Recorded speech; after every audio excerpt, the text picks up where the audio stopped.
Hi friends, welcome to my channel ஆகா சமையல் recipes. இன்றைக்கி நம்ம ஆகா சமையல் ரெசிபீஸில் வாழைப்பழ அல்வா ரெசிபி தான் பார்க்க போகிறோம். வாங்க ஃப்ரெண்ட்ஸ், வீடியோக்குள்ளே போகலாம். ஒரு மிக்ஸி ஜாரில் 2 பழுத்த வாழைப்பழத்தை கட் பண்ணி சேர்த்துக்கோங்க. இப்போ இதை நல்லா அரைச்சி எடுத்துகிட்டு வந்துருங்க. இப்போ இது கூடவே 2 டேபிள் ஸ்பூன் சோள மாவு, 1/4 கப் தண்ணி சேர்த்து நல்லா அரைச்சிக்கோங்க. இப்போ இதை ஓரமாக எடுத்து வச்சுட்டு ஸ்டவ் ஆன் பண்ணி ஒரு கடாய் வச்சுக்கோங்க. கடாய் ஹீட் ஆனதும் 1 கப் சர்க்கரை சேர்த்துக்கோங்க. சர்க்கரை நல்லா உருகி தேன் பதத்துக்கு வர அளவுக்கு இதை கலந்து கொடுத்துட்டே இருங்க.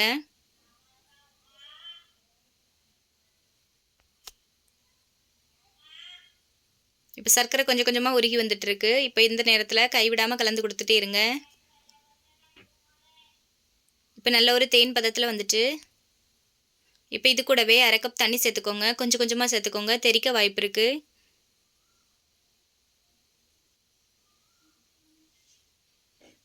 இப்போ ஸ்டவ் ஆஃப் பண்ணி இதை ஓரமாக எடுத்து வச்சுக்கோங்க.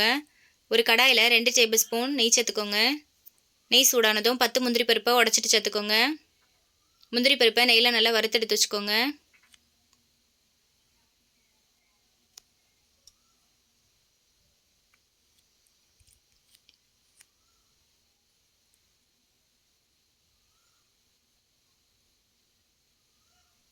முந்திரி பருப்பு நல்லா வறுபட்டுட்டு இப்போ இதை ஒரு பாத்திரத்தில் மாற்றி எடுத்து வச்சாச்சு. இப்போ அதே கடாயில் நம்ம அரைச்சி எடுத்து வச்சுருந்த வாழைப்பழத்தை சேர்த்துக்கோங்க.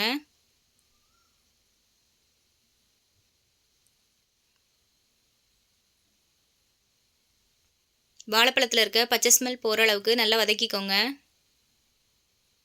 நல்லா கலந்து கொடுத்துட்டே இருங்க.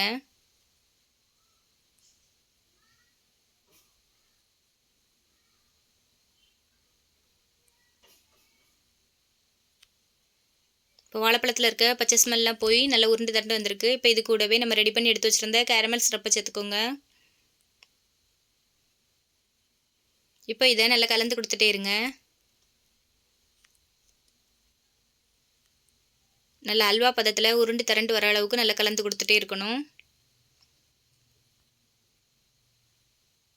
இப்போ இது கூடவே 1/2 டீஸ்பூன் ஏலக்காய் தூள், ஒரு பிஞ்சு உப்பு, நம்ம வறுத்தெடுத்து வச்சுருந்த முந்திரி பருப்பு சேர்த்துக்கோங்க. இப்போ இதை நல்லா கலந்து கொடுத்துட்டே இருங்க.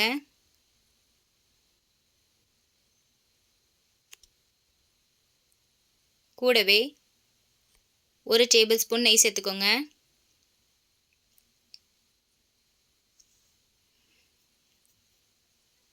இப்போ இதை நல்லா கலந்து கொடுத்துட்டே இருங்க. இப்போ அல்வா ஓரளவுக்கு உருண்டு தட்டு வந்திருக்கு.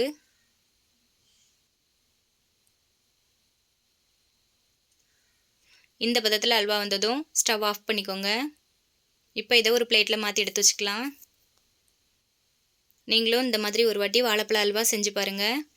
உங்களுக்கு இந்த வீடியோ பிடிச்சிருந்தனா நம்மளோட சேனலை சப்ஸ்கிரைப் பண்ணுங்கள், கமெண்ட் பண்ணுங்கள், ஷேர் பண்ணுங்கள். தேங்க்ஸ் ஃபார் வாட்சிங்.